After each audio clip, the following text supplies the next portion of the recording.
বসে আছি আপনাদের সঙ্গে। ময়দানের রীতিমতো ধুন্ধুমার চুক্তি নিয়ে ইস্ট বেঙ্গলের দুই গোষ্ঠীর দ্বন্দ্বে বিক্ষোভ, উত্তেজনা, ক্লাব তাঁবুর সামনে রীতিমতো রণংদেহী সমর্থকরা।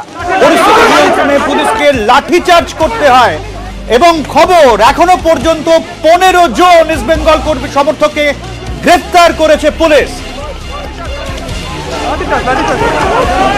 এই মুহূর্তে দেখা যাচ্ছে যে লাঠিচার্জ করা হচ্ছে এই মুহূর্তে।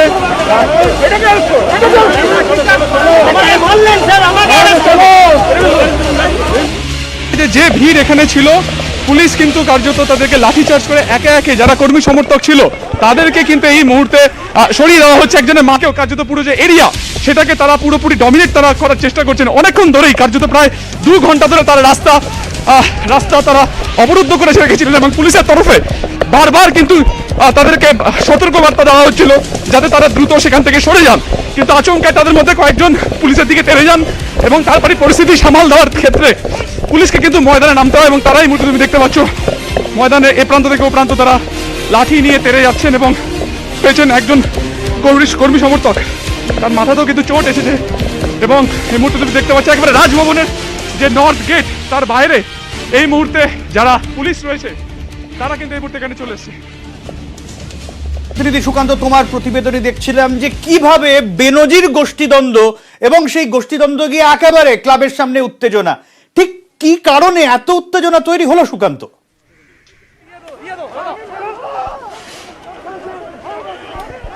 দেখো, চুক্তিকে সই করা কেন্দ্র করে কিন্তু 12টার পর থেকেই ইস্ট বেঙ্গল ক্লাবের যে সামনে যে রাস্তা যেখানে আমি এই মুহূর্তে দাঁড়িয়ে রয়েছি, রাস্তারতেই কার্যত একদল যারা সমর্থক তারা চাইছিল যে এই চুক্তিতে সাইন করুক ইস্ট বেঙ্গল কর্তারা, এবং অন্য গোষ্ঠী চাইছিল যে এই চুক্তি যেন সাইন না করা হয়। কার্যত এই মতকে সামনে রেখে দুটো দলের মধ্যে কার্যত হাতাহাতি বচসা বেঁধে যায় এবং পরিস্থিতি এমনটাই যায় যে দুটো দলকে আলাদা আলাদা করে ব্যারিকেড করে দেওয়া হয় এবং তার মাঝখানে পুলিশের বিপুল পরিমাণ ফোর্স এখানে আসে।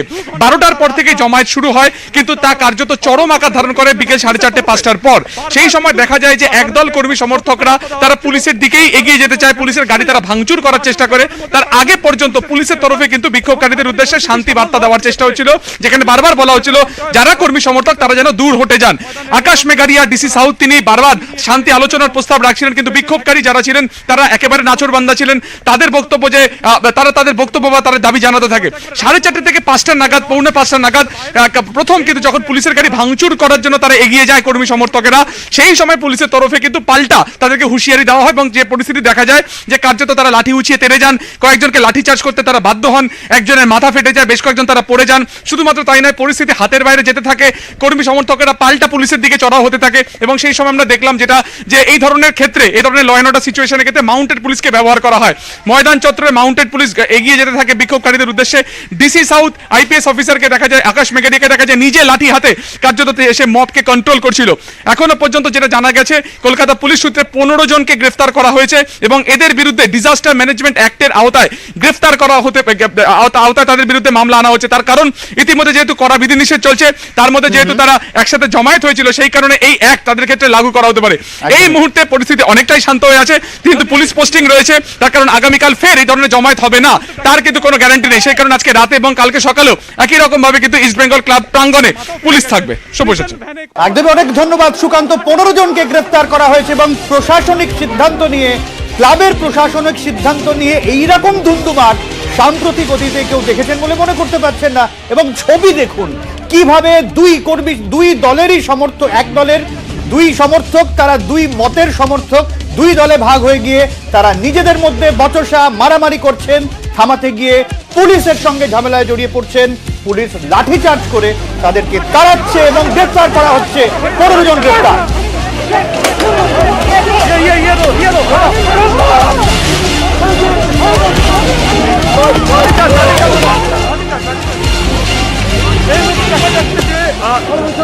লাঠিচার্জ করা হচ্ছে এই মুহূর্তে।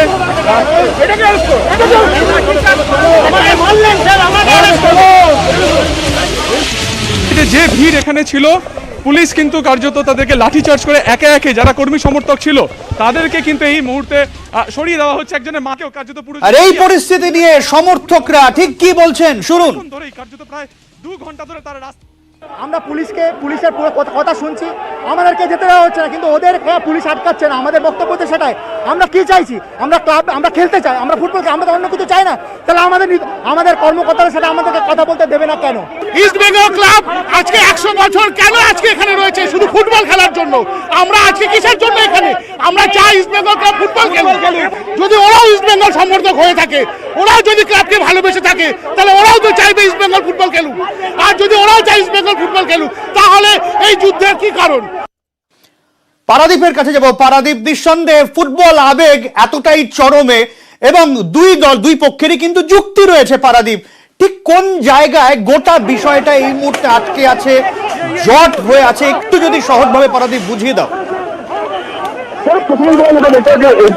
ছবিটা আমরা দেখাচ্ছিলাম ময়দান, ওই নজির ছবি ময়দানে এরকম ধুমধুমার শেষ করে ঘটেছে সেটা কিন্তু আমার মনে করছে না।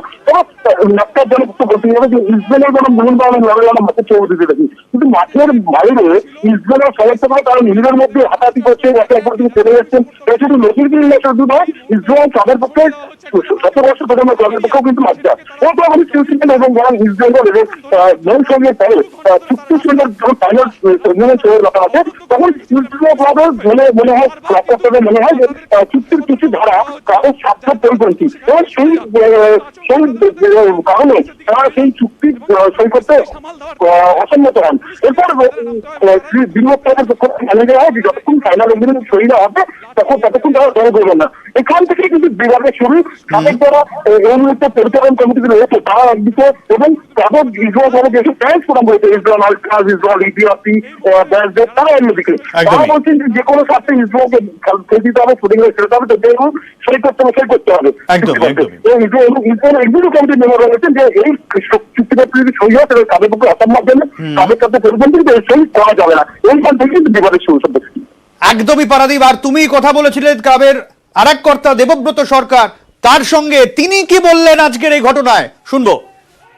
আমার মনে হয় মাননীয়ার উদ্যোগে এটা হয়েছে। এখন মাননীয়া এখন অবধি এখানেই রয়েছেন, এইখান থেকে বেরিয়েই যাননি। তো উনি থাকতে ইস্টবেঙ্গল খেলবে না, আই ডোন্ট বিলিভ দ্যাট। যারা মধ্যস্থকারীরা ছিলেন এখনও তারা এই আলোচনায় রয়েছেন এবং আলোচনা চলছে। আজকে সকালবেলাও এরকম কিছু আলোচনা হয়েছে বলে আমার কাছে খবর আছে।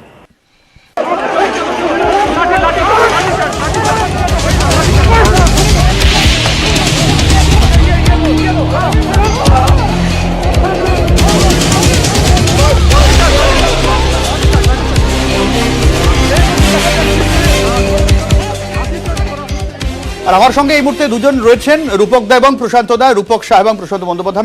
আমি রূপকদার কাছে আসবো।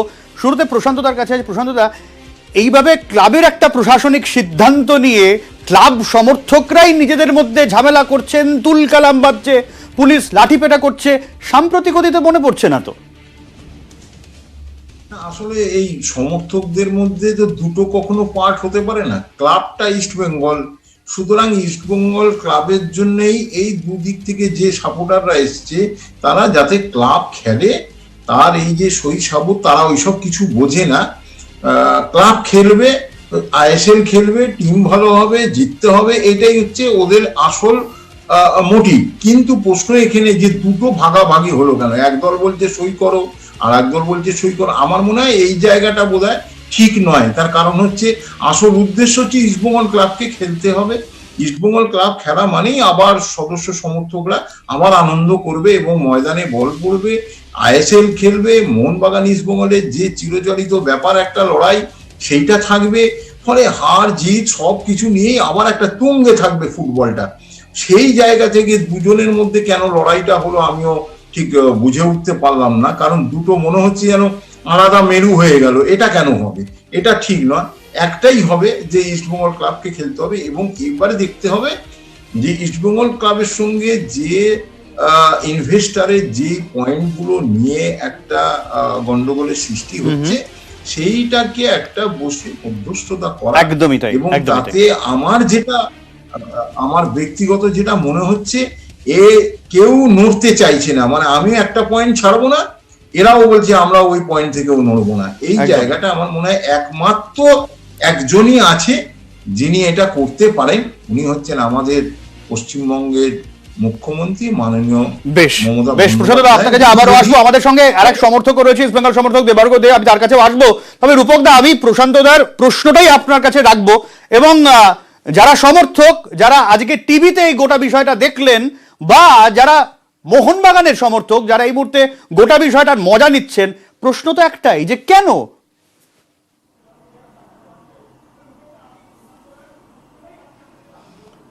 দেখুন, এইটা কখনোই কাঙ্ক্ষিত নয় যে ইস্টবেঙ্গলের ক্লাবের সমর্থক বা সভ্যদের মধ্যে কোনো আভ্যন্তরীণ অসুবিধা হবে, কোনো ট্রাবল থাকবে, কোনো দ্বিধা দ্বন্দ্ব থাকবে। এটা কখনোই ক্লাবের তরফ থেকে এটা একটি কাঙ্ক্ষিত জায়গা নয়, এটা নিশ্চয়ই বেদনাদায়ক। কিন্তু একটা দিক দেখতে হবে যে একদল বলছেন সাইন অ্যান্ড রিজাইন, এবং যে কোনো মূল্যে ফুটবলটাই খেলতে হবে। যদি আমরা একটু অতীত দেখি, ক্লাবের ইতিহাস দেখি, ইস্টবেঙ্গল ক্লাবের যে জন্ম হয়েছে সেটা কিন্তু কতগুলো নিয়ম নীতিকে নির্ভর করে, কতগুলো নীতিকে মেনে একটা পার্টিকুলার ডায়াসফোরাকে ইস্টবেঙ্গল ক্লাব রিপ্রেজেন্ট করে। সুতরাং ইস্টবেঙ্গল ক্লাবের জন্ম থেকে একটা লড়াই করতে করতে আজকের এই জায়গাতে এসছে, এবং সেই যে জনপ্রিয়তা, ইস্টবেঙ্গল ক্লাবের প্রত্যেকটা জয়কে সমর্থকরা তাদের ব্যক্তিগত জয় হিসেবে দেখেছে, প্রত্যেকটা হারকে তাদের দেশভাগের হারের কষ্টের কথা মনে করিয়ে দিয়েছে।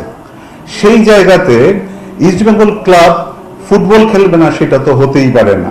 আর আমাদের মধ্যে যারা ইনভেস্টর হিসেবে এসছেন তাদেরকে কিন্তু বর্তমান কর্তৃপক্ষরাই নিয়ে এসছেন, এবং তাদের কাছেই ফুটবল সত্য দেওয়া রয়েছে।